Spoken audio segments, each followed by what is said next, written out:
일정 민족주의 정치 전략에 대해서 우리 김 교수께서 설명을 해 주셨는데요. 남북한 간에 이렇게 이념이 아주 흐릿하게 박혀 있는데 독일의 경우는 그렇게 심각하지는 않습니다.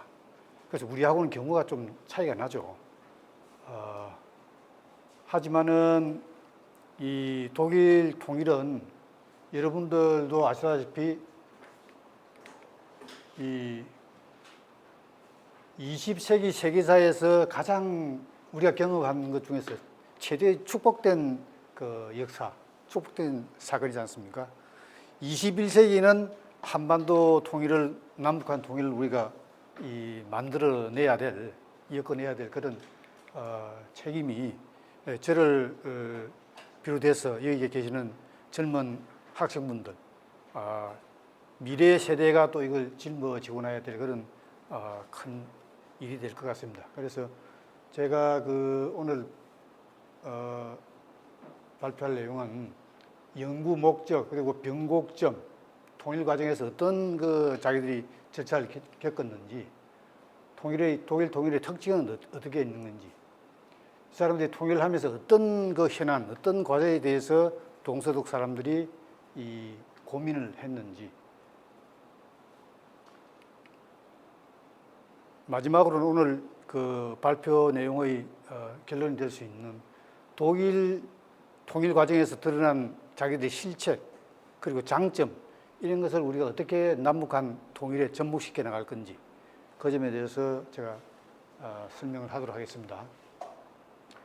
독일 통일 연구 목적은 여러 가지 이야기를 할 수 있는데, 보다 나은 통일, 우리가 원하는 자유민주적인 평화 통일을 원하는 거죠. 그러므로서 보다 나은 한반도를 건설하기 위한 건데, 내용을 쭉 보시면 알겠습니다만은 가장 문제되는 게 통일 비용입니다. 우리도 통일 비용에 대해서 개념이 없다가 1990년 독일 통일을 맞이하고서야 우리도 통일 비용을 본격적으로 이야기하게 됐는데, 그런 문제라든지, 또 가장 중요한 현안인 남북한 간의 통화 협상, 통화 통일, 경제 통일은 어떻게 할 건지, 이 통일 비용 중에서 50% 이상을 지불한 분야가 이 동독에 대한 사회 보장비입니다. 우리도 남북한 통일하게 되면은 그 어마어마한 통일 비용의 50% 이상이 북한 주민을 위한 사회 보장비로 나갈 겁니다. 그러면 그 사회 보장비를 어떻게 우리가 잘 마스터 플랜을 짜가지고 남북한 통일을 잘 하고, 통일된 이후에도 동서독처럼 큰 분란 없이 이 평화된 사회를 유지해 나갈 건가, 그 점에 대해서 살펴보도록 하겠습니다. 그러면은 이 변곡점인데, 여러분도 잘 들어서 아시다시피 베를린 장벽을 통해서 이제 이 동서독 통일의 시발점이 만들어진 거예요, 그죠? 그러면 장벽은 어떻게 무너졌는가? 그거 보면 이 동서독이 1945년 해방되고 난 뒤에 49년까지 전성 4개국, 미, 프랑스, 그죠?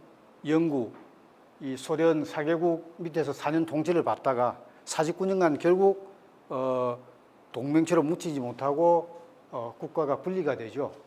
그래서 체제 경쟁을 하다가 72년이 돼서야 동서독 기본조약을 체결합니다.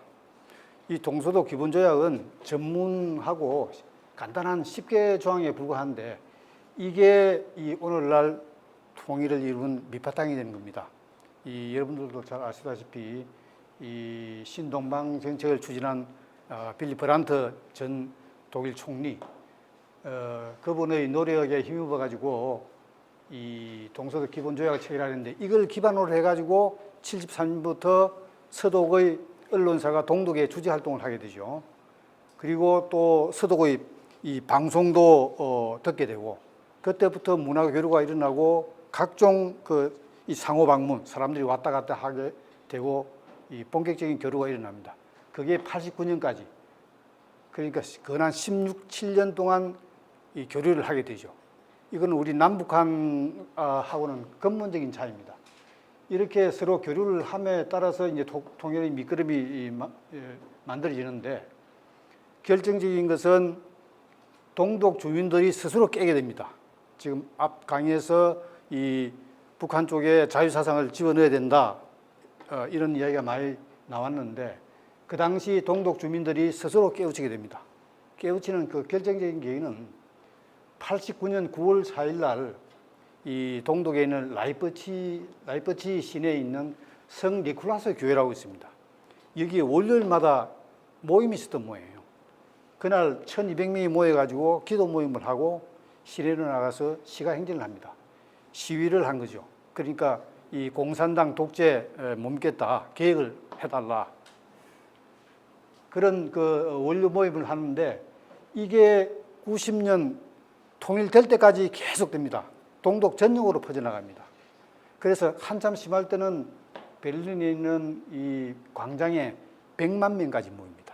그 당시 이 100만 명이 모인다는 엄청난 이 규모인데 이게 오늘날 동독의 그 혁명을 일으켰고 독일의 통일을 이룬 역사의 단초가 된 겁니다. 특이한 건데.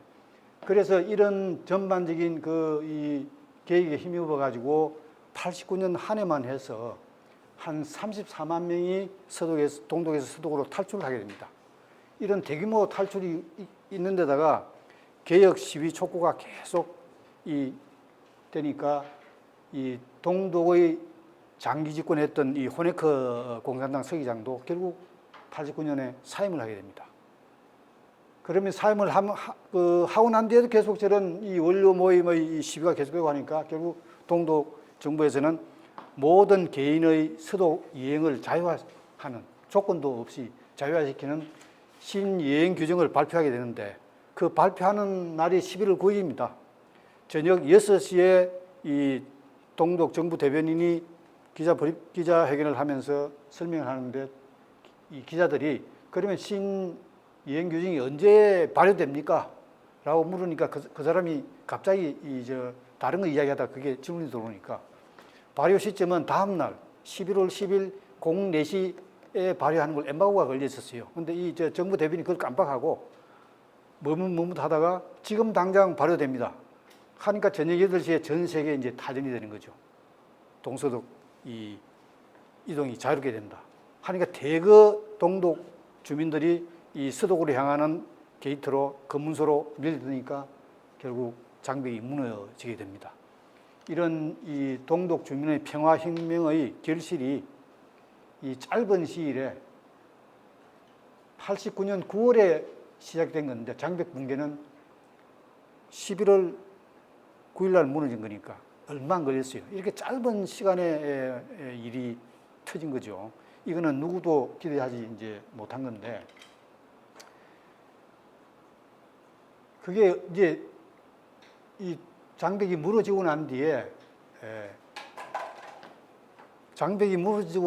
제일 먼저 이 통일의 조짐을 느끼게 해준 데가 소련입니다. 당시 소련에서 이 고르바초프 정권 때 소련의 이 중앙위원회 공산당 중앙위원회 위원이 이 독일을 찾아왔는데 이 콜 총리 외교안보 보좌관인 텔치기라는 사람한테 찾아와가지고 이 사실은 우리 이 소련 내에서 이러이러한 결정이 내려졌다라는 이야기를 전해줍니다. 그게 뭐냐면은 이 소련도 독일이 통일 전 단계로 국가연합 체제를 결성하는 데 찬성한다. 그전에는 이 소련이 독일 문제는 독일인 스스로 협의를 하라 하지만 통일 문제에 대해서는 절대 반대 입장이었는데 중간 과정이 있는 즉 이 3단계 통일을 나름대로 승인을 하는 그런 이제 이 아이디어를 전해줍니다. 이거를 들은 이 텔치익 보좌관은 이 콜 총리한테 빨리 이 과감하게 통일을 선언하자. 그래서 10개 방안을 마련해가지고 발표를 하는데 며칠 걸리지 않습니다.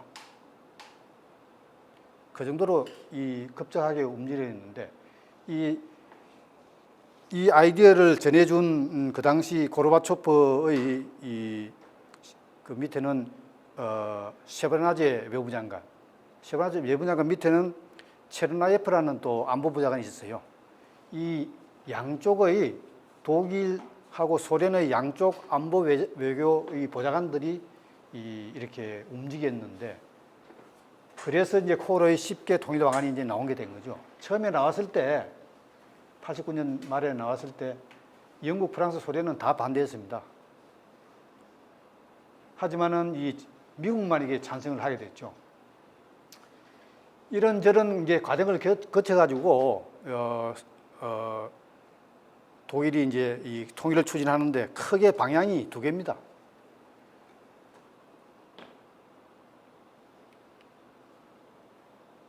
내부적으로 이 경제 통합을 먼저 하게 됩니다. 경제 통일이죠. 경제 통일을 먼저 하고 그리고 통일 조약을 마련하게 됩니다. 내부적으로는. 그리고 외부적으로는 이 2차 대전이 끝나면서 이 전성 4개국은 독일에 대해서 베를린과 전 독일 지역에 대한 책임과 권리를 가집니다. 즉 통치 권한을 가지게 됐는데 그 통치 권한을 해제를 시켜야 독일이 대외적으로 정상적인 국가로 발돋움하게 되는 거죠. 그래서 이 전성 4개국과의 조약, 여기에 대해서 이제 집중적인 대외 교섭을 하게 됩니다. 그래서 크게 통일 방향 두 가지입니다. 대내적으로는 경제적인 통합을 먼저 하고 통일 조약을 체결하는 것. 통일 조약 일종 정치적인 내용이 많이 들어가겠죠. 대외적으로는 전성 4개국과의 대대적인 교섭에 나서는 두 가지 방향으로 크게 나누게 되겠습니다. 대내적인 방향에서 우선 이 동독에서는 이 국가 재정이 거의 파산 직전이 돼가지고 콜 총리나 이 독일 쪽에 대해서 150억 마르크의 지원을 계속 요구를 하는데 콜은 그걸 계속 거부를 합니다. 돈 빌려줄 수가 없다. 우선 시민들이 계획을 촉구하는데 자유화시켜라. 이런 먼저 행동에 나설 것을 먼저 요구를 합니다. 그러지만 이제 이 동독이 무너질 때가 되니까 이 동독이 무너져 버리면은 이걸 더 큰 일입니다. 이 협상할 상대방도 없어질 뿐이 아니라 동독을 다시 재건하는 더 많은 돈이 들어가기 때문에 우선 이 경제적인 통일을 해야 되겠다. 그걸 하는데 이 동독에서는 이 통합은 승인을 합니다. 그러면 통화를 통합한다는 데서는 곧 이 서독 측의 제의를 받아들이는데 서독 측에서는 통합하면 뭐하냐? 경제적인 체제도 같이 통합이 돼야지 통합하는 이 효과가 뛰어나다 해서 경제 체제까지 이 독일에서 밀어넣습니다. 그래서 통합과 경제 통합을 수용을 해서 1990년 5월 달에 서명을 하고 7월 1일부로 발효를 됩니다. 근데 저 마지막에 사회 통합이 이제 들어갑니다. 이 사회 통합은 사실은 이 동독에서 사회 통합까지 하다고 밀어붙인 거예요. 서독에서는 원래 경제 통합만 하려고 했죠. 동독에서는 사회 통합까지 했는데 이게 나중에 설명이 나옵니다만은 이게 많은 파장을 일으키고 우리가 남북한 통일을 할 때 아주 저게 어떤 문제점이 있는 건지 우리가 어떻게 유의해야 되는지 잘 지켜볼 그런 대목입니다.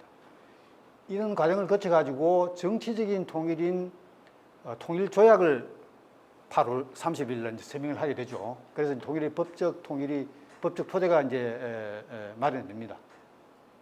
전성 4개국에 대한 것은 이 전성 4개국이 독일의 통일을 승인을 해야만이 이 독일이 완전 주권국가 되는 거죠.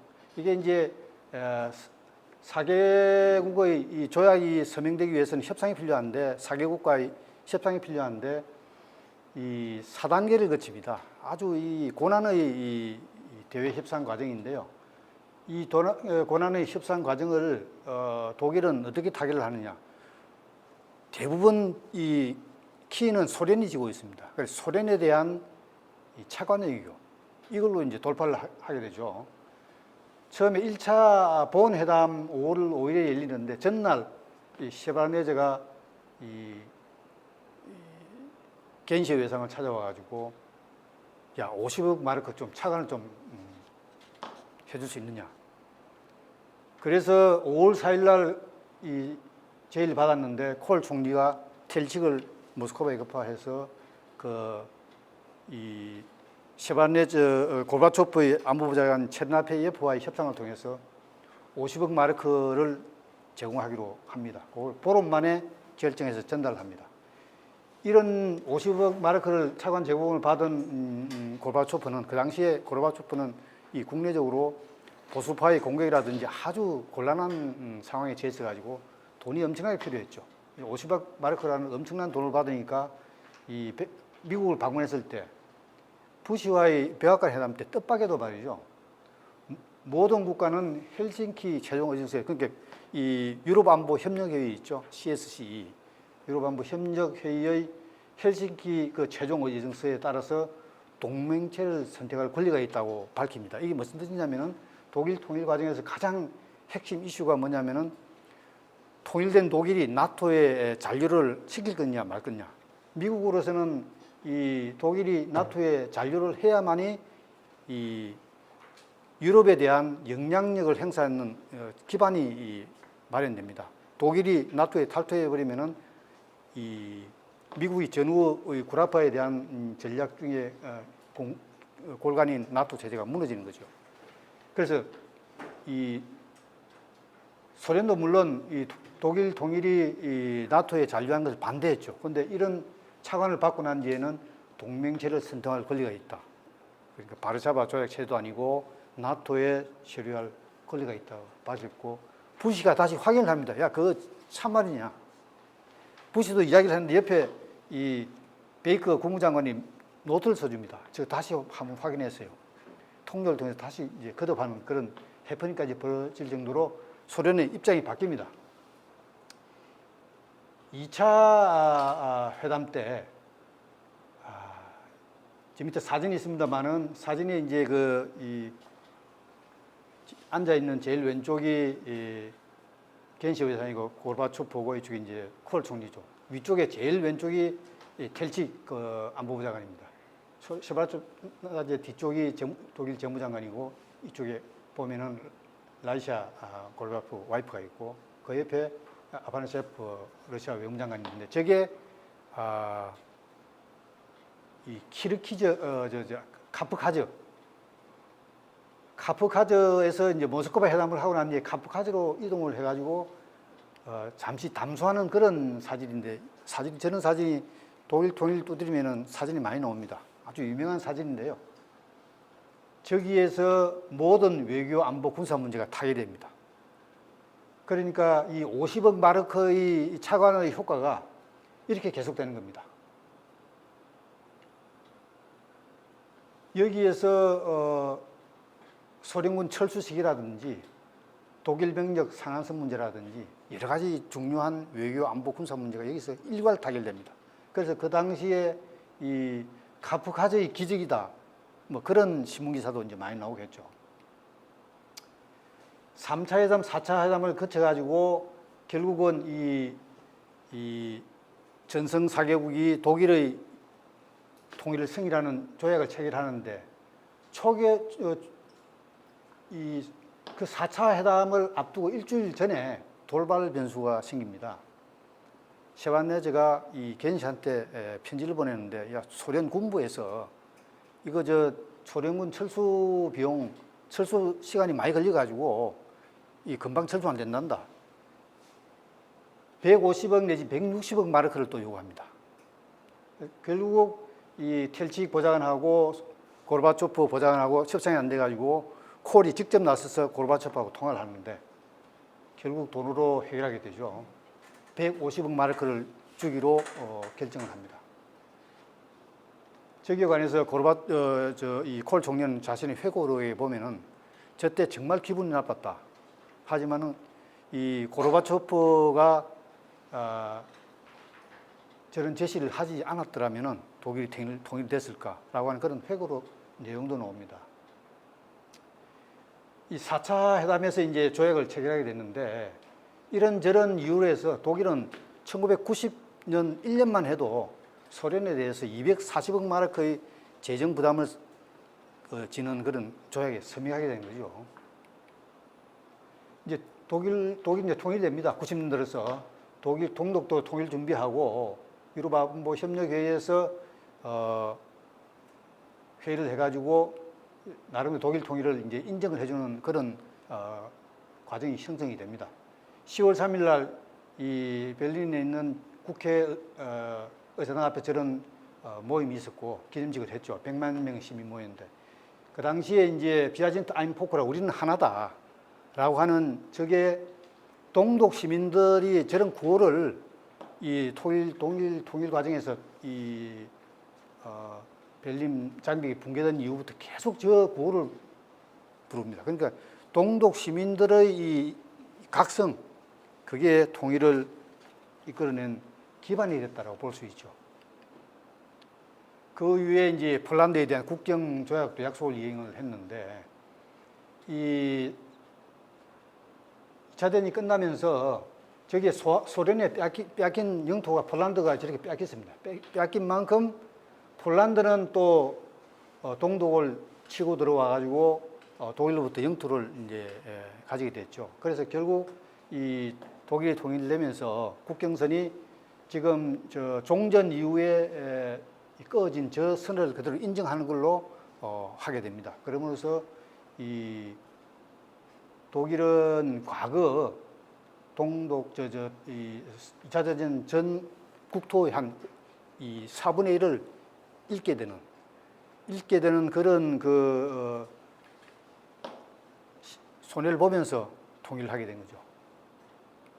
넘어가서 독일 통일 특징은 갑작스럽게 됐습니다. 신속하게 이루어졌죠. 이 베를린 장벽이 붕괴되고 난 뒤에 통일된 지가 329일 만에 통일됐습니다.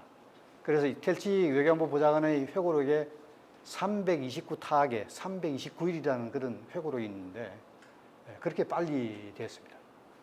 독일인이 주도를 했는데요. 독일인이 주도한 통일 중에서 이 동서독 간 도시 간 자매결연 이게 굉장히 많았습니다. 93년에는 한 2,000건이 자매결연을 했습니다. 지금 남북한 간에도 지금 586 세대 일부에서 남북한 자매결연 30건을 지금 추진하고 있는 그런 게 있는데 이념적인 그런 내용이 아니고 저기는 그야말로 실리적인 문제입니다. 이 자매결연을 하게 된 근본적인 원인은 이 동독의 이 환경 오염 문제입니다. 환경이 워낙 이 오염되니까 서독 사람들이 우리로 말하면 구청 단위에서까지 상대편 구청을 지정해가지고 돈을 줌으로써 제발 그 좀 쓰레기하고 좀 치워라. 여기부터 시작된 건데 그게 물꼬가 터져가지고 스포츠, 문화교류 각가지 이 교류를 하게 되죠. 이 동서독 간 자매결연 이게 어떻게 보면은 이 장벽이 붕괴되고 난 뒤에 통일되기 한 1년간에 동서독 통일을 끌은 견인차익을 합니다. 통일되고 난 뒤에도 이 동서독 간의 내부적인 체제, 내부 사람들의 심리적인 융합 이것을 이끌어간 원동력이었습니다. 아주 순기능을 한 거죠. 근데 지금 우리 남북한 지금 이 분단 상황에서 일부 세력들이 이야기하는 남북한 도시 간 자매결연은 상당히 성격이 좀 틀립니다. 그리고 안정석에 피 없이 이제 평화를 일으켰죠. 동독 주민들이 저렇게 계속적인 시위를 하고 한데도 불구하고 이 무력적인 충돌이 없었던 데는 그 당시 독일은 기본적으로 기독교 사회입니다. 전 국민의 80, 90%가 기독교 신도인데 목사들의 역할이 아주 중요합니다. 우리 목요 시위, 목요 모임도 교회에서 일어나다시피 목사와 시민 제하에 있는 각 시민단체 이 지도자들이 시위를 굉장히 평화적으로 이끌었습니다. 그래서 무력 충돌이 없었기 때문에 평화적으로 이루어졌다. 만약 피를 보았다면은 이 통일이 어려웠을 것이라고 많은 사람들이 이야기를 합니다. 그래서 남북한 간에는 우리는 동족 상잔의 비극을 보한 상태이기 때문에 저런 평화 통일이 과연 이루어질까 의심하는 사람들이 많게 되죠. 동서독 통합 과정의 주요 과제는 외교 안보 문제, 그리고 연방 정부와 의회 소재지를 본으로 둘 건지 베를린에 둘 건지 엄청나게 많이 싸웠습니다. 그리고 이 행정기관 근무자들, 이 동독에 있는 그 많은 과다 이 고용된 근무자들 처리 문제하고 군사 통합 분야, 이것을 어떻게 처리할 건지. 동독군이 17만 명인데 결국 1,600명으로 줄어듭니다. 10%도 안 되죠. 근 6%밖에 살아남지 못했습니다. 남북한 간에 우리 군사적인 통합할 때 문제가 되는데, 이 군 통합이 순조로웠던 배경에는 결국은 아까 제가 얘기했다시피 경제 통합 때 사회 통합 동독에서 하자 그래서 서독이 받아줬죠. 사회 통합이라는 것은 연금, 실업수당, 의료보험, 사회보장비를 책임지는 겁니다. 사회보장체제를 서독체제를 동독에 적용시키는 거죠. 동독 군민들이 연금을 받게 되니까 이 통합되면서 물러나도 별 이의가 없었어요. 그래서 무력 충돌이 일어나지 않았던 거죠. 우리 남북한 문제에서 한번 보도록 하겠습니다. 동독 정권의 각종 이제 불법 행위 청산 작업인데 아마 그것은 우리 남북한 간에서 일어나겠죠. 이것을 근본적으로 지속시키기 위해서 독재 청산 재단이라고 이제 설립이 됩니다. 그 조직을 통해서 지금도 하고 있습니다. 이게 참 뜨거운 고구마였는데 미해결 재산의 소유권 문제입니다. 이 소련이 점령할 때, 그리고 동독 정권 하에서도 이 토지 몰수, 그리고 재산권 강탈, 그런 걸로 인해 가지고 소유권 문제가 있는데, 독일 통일되면서 이 소유권 문제를 회복하는 문제가 엄청나게 시간이 많이 걸렸습니다. 동독이 처음 통일되고 난 뒤 초창기에 해외로부터 각종 투자와 이 개발 자금을 받는데 결정적인 장애가 토지 소유권 문제입니다. 남북한 간에도 마찬가지 일어나겠죠. 그리고 동독 국유 기업이 한 4만 개가 민영화되는데, 이 민영화될 때 원래 이 독일 통일정부에서는 민영화 과정을 통해서 6천억 유로에 대한 이 돈을 만들 수 있을 거다. 이걸 통일 자금으로 쓰면 될 거다 했는데 4년간의 활동 결과 이 6천억 마르크 수익은 고소하고 2,500마르크 적자를 냅니다. 그리고 300만 명의 실업자도 생기게 됩니다. 그 과정, 민영화 과정을 주도한 신탁청은 아직까지 저렇게 건물로 남아 있습니다. 통일되고 난 뒤에 내적 통합이 이제 가장 이 문제인데, 문제는 실업률입니다. 실업에 따른 이 소득 격차, 이것 때문에 가장 이제 문제인데, 마지막에 보면은 통일 이후 지금도 마찬가지입니다. 이 서독 사람들은 동독 사람들 보고 게으르고 멍청한 동독놈, 오스트에서 나온 옷이라고 부르고, 동독 사람은 서독 사람들을 베스트에서 나온 벳이라고 부릅니다. 베트남이 통일되고 난 뒤에 사이공 쪽 사람하고 하노이 쪽 사람들이 서로 비슷한 저렇게 비아냥거리는 표현을 썼다는데, 독일은 지금도 저렇습니다. 그러니까 저런 심리적인 내적 통합은 짧게는 한 세대 30년, 길게는 50년이 걸린다고 합니다. 이 특징적인 것은 통일되면서 통일 비용 조달을 위해서 연대세, 통일세라는 것을 부과를 하게 됩니다. 처음에는 7.5%를 부과하다가 이 중간에 인하도 되고 했는데 2021년부터 폐기됩니다. 그러니까 독일이 통일되고 난 뒤에 30년 만에 연대세, 통일세가 폐지가 됩니다. 초창기에는 한 20년 연대세를 하면은 통일 비용이 어느 정도 조달될 걸로 봤는데 30년 걸렸어요. 아마 우리도 20년 빠르면은 우리도 한 30년 걸리지 않을까 싶습니다. 이게 그 90년 통일 당시에 이 동독의 경제력은 서독의 43%였는데 이 20년이 지난 2019년에 보면은 75% 정도로 올라왔습니다. 많이 올라왔죠. 그런데 동독 사람들의 그 삶이라는 게 유럽 통계청 유로스탯에 보면은 이 스페인, 이탈리아, 중부하고 비슷합니다. 지금 소득 수준이. 그리고 그 가처분 소득에 보면은 75%가 아니고 한 85% 정도 올라갑니다. 그 정도로 동독의 삶이 많이 좋아졌지만은 실제로 동독 지역을 가보면은 이 9층, 10층 되는 빌딩의 유리창이 깨어진 상태로 지금도 그대로 방치되어 있습니다.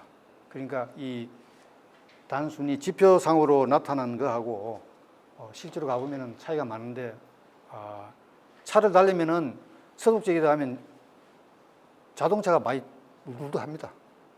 차이가 많이 나죠. 이제 그 남북한 통일에 대한 교훈입니다. 우리 갑작스런 통일에 대비해야 되는데, 이건 독일 사람들도 갑작스럽게 통일될지를 몰랐어요. 이 호네크 공산당 그 총서기도 89년 10월 달에 물러나기 전에 89년 초에 말이죠.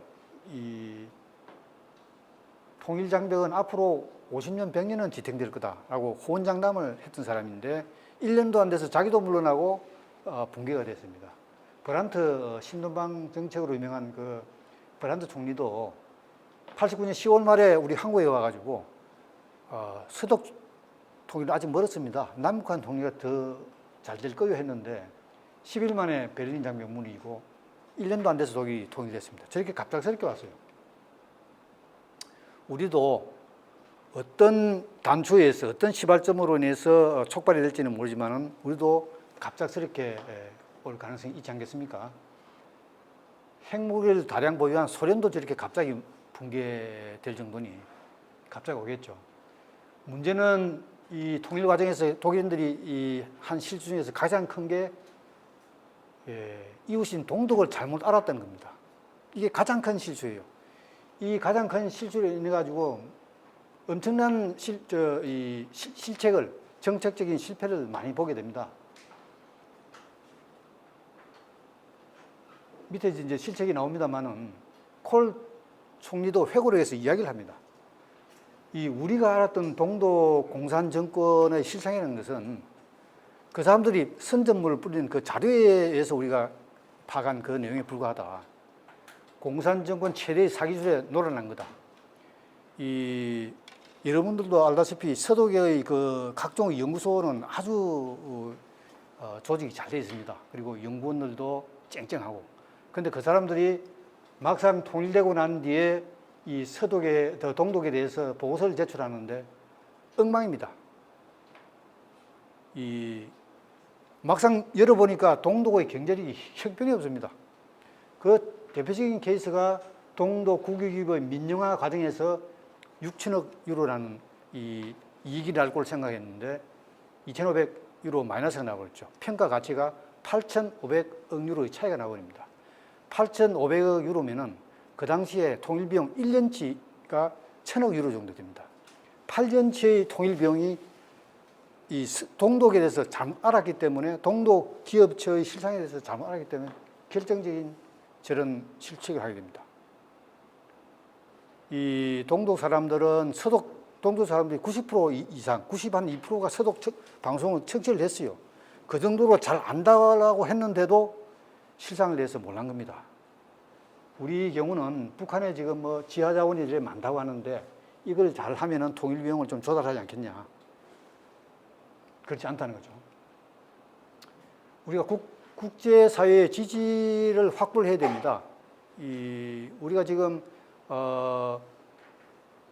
서독은 독일의 경우는 2차 대전 종전 패전국이기 때문에 이 전성 4개국이 통치를 했지만은 한국의 경우는 그렇지 않다. 소련이 진주한 것은 일본군 장악하기 위해 들어왔고 갑자기 온 건데 우리는 독일하고 틀려서 주변 4개국의 승인이 필요 없다라고 이야기하는 사람이 있습니다만은 현실은 또 그렇지 않지 않습니까? 우리 남북한 당사만이 통일을 해결할 수 없는 거고 북한 핵 문제라든지 여러 가지 안보 상황이 사실은 6개국 육자 회담을 통해서 우리도 협의되고 있는 게 현실이니까 그런 게 감안해야 되면 국제사회 지지와 협조를 받아야 되는데 저걸 받음으로써 어떤 효과가 있느냐 하면은 이 통일 과정에서 한반도의 정치 안정을 도모할 수가 있죠. 그리고 북한 내부에서 있을지 모르는 통일에 대한 반대 세력을 견제할 수 있는 겁니다. 동서독의 경우는 이 2+4 회담을 타결시킴으로써 동독 내에 있는 통일에 대한 반대 세력이 입을 거의 영향력을 발언을 하지 못하는 그런 효과가 있습니다. 우리도 이게 마찬가지로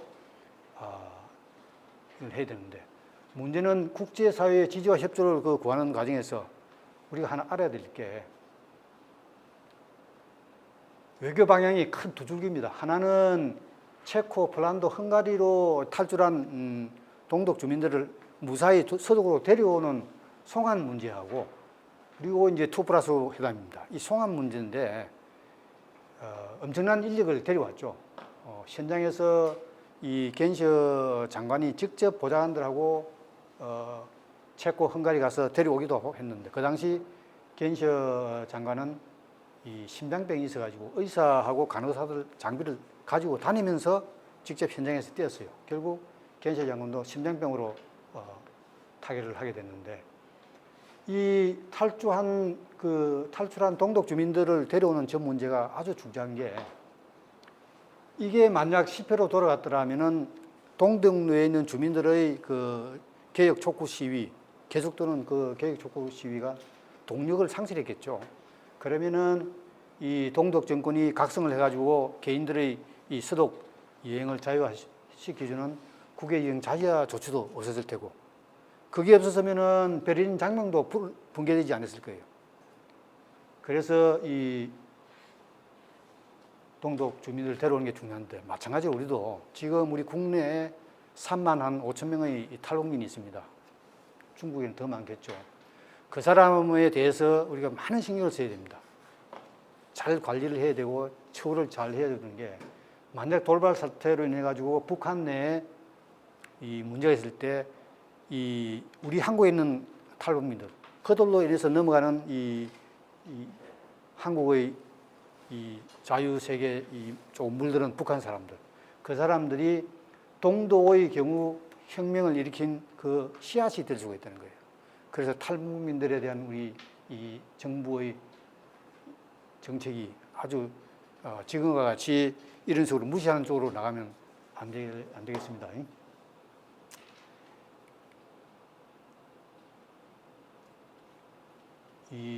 오늘날 우리가 남북한 통일의 이 환경은 독일하고는 좀 더 복잡하죠. 당시 독일에는 이 동독에 대해서 소련이 거의 결정적인 그 영향을 가지고 있었습니다.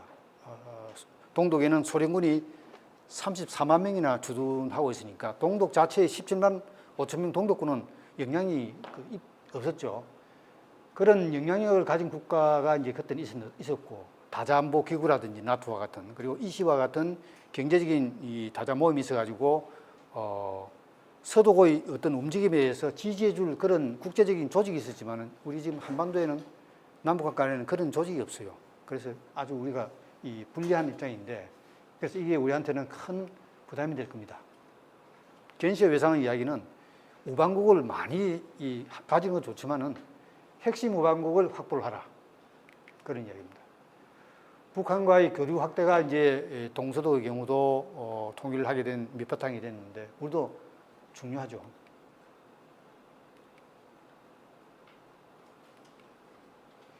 이제 통일 비용 문제입니다. 통일 비용 문제인데 이 독일의 이 통일 비용 문제는 남북한도 마찬가지입니다. 우선 통일 비용이 들어가는 파트는 체제를 전환하는 데 비용이 이제 들어가고 그리고 SOC 건설에 이제 또 비용이 들어가죠. 세 번째 파트가 사회보장비 분야입니다. 독일의 경우도 세 파트였는데 이 사회보장비가 통일 비용의 52% 이상을 차지하게 됩니다.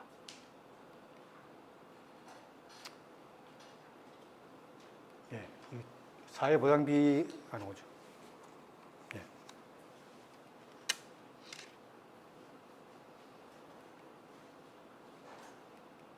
우리 한국의 통일 비용도 한 3조 달러, 3천억 원 정도 이야기가 되는데,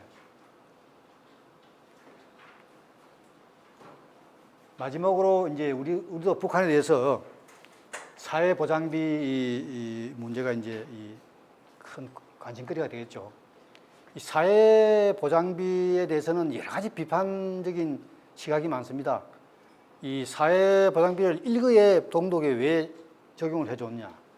이 동독 사람들의 임금과 생활 수준에 따라서 점진적으로 해야 되는데 갑자기 해줬냐? 그리고 동독의 사회보장 체제를 어느 정도 개선하고 난 뒤에 해줘야 되지 않느냐? 그런 비판적인 의견도 많습니다만, 이 사회보장비 지원, 저것은 동서독 통일을 지탱해준 근본 버팀목이었습니다. 저게 있었기 때문에 통일 이후에도 양 지역 간 이 실업률이 한 2배 차이입니다. 지금도 한 2배 차이가 나죠. 서독이 한 7%, 미국이 한 12%, 14%.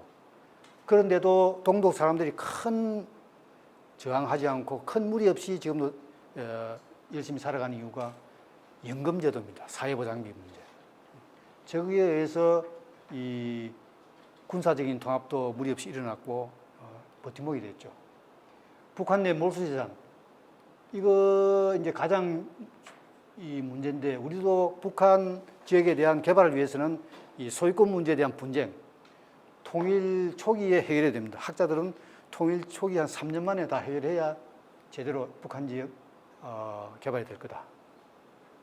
북한 지역의 주민들의 대규모 이제 이주가 예상되는데, 독일의 경우는 그렇게 이주민이 많지 않았습니다. 또 젊은 사람들이 많이 넘어왔어요. 겐셔 외교관도 당시 25세 때 동독에서 서독으로 탈주해 와가지고 결국 정계에 투신한 케이스인데, 우리 남북한 경우도 굉장히 많이 넘어오겠죠. 독일의 경우, 독일의 입장에서는 한 800만이 넘어올 거다라고 하는데, 우리 국내에서는 한 250만, 300만이 넘어오지 않겠나, 이렇게 봅니다. 이것을 어떻게 좀 줄일 것인지, 그 줄이는 방법은 일자리입니다. 북한 지역에 일자리를 마련해 줘야 되겠죠. 두 번째로 이제 그 사회보장비 문제와 같이 동서독 통일에 있어서 핫 이슈였던 남북한 통일에서 마찬가지인데, 경제 통일 문제입니다. 통합 문제입니다. 이 교환 비율 문제인데요. 독일의 경우도 이 교환 비율 문제 때문에 엄청난 진통을 겪었는데, 원래는 4.1 정도였어요. 동독 마르크와 서독 마르크가 4.1 정도였는데, 결국 그 1대1로 이걸 받아들입니다. 다른 것은 대부분 뭐 2대1도 있고 3대1도 있고 4대1도 있겠어요. 하지만은 임금, 보수, 장학금, 임차료, 연금, 그리고 일정액의 저축액 4,000마르크 이하에 대해서는 1대1로 교환해 주기로 합니다. 이게 이제 정치적 결정이었죠. 이 결정에 의해서 이게 이 동서독 통일을 촉진시킨 효과도 있고, 이게 엄청난 결정이었어요. 이 결정에 대해서 비판도 엄청나게 많았죠. 하지만 이제 콜 보면은 당시 이게 경제적인 결정이 아니고 정치적인 결정이 맞다. 하지만은 환율 1대1로 하지 않고 다른 결정을 했더라면은 거기에 미쳤을 정치 경제적 부담은 더 컸을 것이다. 더 많은 동독 주민이 서독으로 넘어갔을 것이다. 경제적인 통합을 통일 전 3, 4개월 전에 미리 7월 1일부로 경제적인 통일을 한 게 결정적인 정치 잘한 거죠. 비판은 저런 비판이 있습니다. 우리도 이제 이 북한 화폐 투기 가능성이 있겠죠. 그래서 동독의 이 화폐 과정에서 했던 현금을 교환해 준 게 아니고 예금 구자를 통해서 교환해 준 거하고, 교환 가능 금액도 제한을 하고 여러 가지 있습니다. 우리도 남북한 통화 과정에서 이런 참고를 해야 되겠죠. 우리가 통일을 하고 나면은 이 뭐 여러 가지 이 장밋빛 게 많이 나오지만은 특히 이 남북한이 통일됨으로써 동북 삼성 그리고 극동 러시아하고 일본 이 동아시아 지역이 상당히 안정화될 거다. 그리고 경제적으로 부흥이 되면은 동북아 지역이 전체적으로 공동 번영하는 그런 게 되지 않겠냐. 또 하나는 지금 북극해 개발이 아주 북극 항로 개발이 활성화되고 있는데 만약 북극 항로 개발과 같이 맞닥뜨려진다면은 미국이 생각하는 동아시아 물류의 허브에 그 한반도 즉 부산이나 광양이 들어올 거기 때문에 큰 기회가 될 거다 이렇게 지금 많은 전망이 나옵니다. 그래서 우리가 준비를 해가지고 후손들이 누릴 수 있는 통일을 위해서 우리가 부작용을 줄이면서 이 독일 통일에서 교훈을 얻어서 우리가 전투를 짜야 되겠다. 그렇게 생각합니다. 경청해 주셔서 고맙습니다.